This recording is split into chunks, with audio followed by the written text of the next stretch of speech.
චාලක ස්නායුවක කෘත්‍ය වන්නේ පළවෙනි එක ප්‍රතීක ඡාපවලට පමණක් සහභාගී වීම, මොළයේ සිට සුෂුම්නාව වෙතට පමණක් ආවේග ගෙන යාම, මධ්‍ය ස්නායු පද්ධතියේ සිට පේශිවලට ආවේග ගෙන යාම, සංවේදක ඉන්ද්‍රයන්ගේ සිට මධ්‍ය ස්නායු පද්ධතිය කරා ආවේග ගෙන යාම.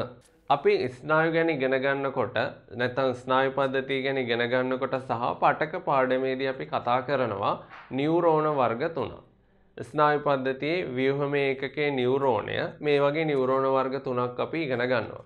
පළවෙනි එක තමයි සංවේදී නියුරෝන නැත්නම් සංවේදක නියුරෝන, දෙවෙනි එක අන්තර්හාර නියුරෝන, තුන්වෙනි එක චාලක නියුරෝන.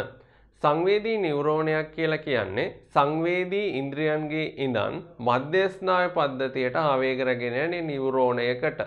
මේවා තන්තුවක් විදිහට තියෙන කියලා හිතමුකෝ. පණිවිඩ රැගෙන යන තන්තුවක් වගේ නැත්නම් වයර් එකක් වගේ. ඊළඟට චාලක නියුරෝනයක් කියලා කියන්නේ මධ්‍ය ස්නායු පද්ධතියේ ඉඳන් කාරක වෙතට එහෙම නැත්නම් පේශිවලට ආවේග රැගෙන යන නියුරෝන එකට. එතකොට අන්තර්හාර නියුරෝනයක්, සංවේදී නියුරෝනයක් සහ චාලක නියුරෝනයක් අතර සම්බන්ධතාව පවත්වා ගන්නවා. ඒ නිසා මේවට අතරමැදි නියුරෝන කියලා කියනවා. එතකොට කෝ ස්නායු කියන වචනය. ස්නායුවක් කියලා කියන්නේ නියුරෝන මිටියක්. නැත්නම් නියුරෝන ගොඩක එකතුවක්. එතකොට සංවේදී නියුරෝන රාශියක් එකතු වෙලා සංවේදී ස්නායුවක් හැදෙනවා.